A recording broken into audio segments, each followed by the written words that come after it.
Pihak Perumda Pasar Palembang Jaya menegaskan akan menempuh jalur hukum apabila masih ada penolakan relokasi dari pedagang pasar 16 Ilir jika semua persyaratan sudah dipenuhi.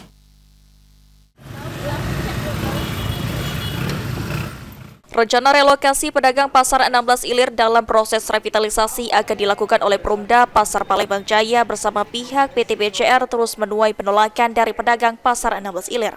Terkait hal tersebut, Direktur Utama Perumda Pasar Palembang Jaya, Abdul Rizal mengatakan, jika relokasi akan tetap berjalan dan saat ini proses pembangunan tempat penampungan sementara bagi para pedagang sudah dilakukan, yang ditargetkan selesai pada akhir bulan September atau awal Oktober 2024 ini, dan baru pedagang akan direlokasi ke tempat tersebut. Jika persyaratan seperti TPS dan lainnya sudah terpenuhi, namun masih ada penolakan dari pedagang untuk direlokasi, Abdul Rizal menegaskan akan menempuh jalur hukum. Sesuai yang disampaikan oleh kuasa hukum kita tadi, kita harus memenuhi persyaratan terlebih dahulu. Kalau mau memindahkan, kita harus bangun TPS terlebih dahulu.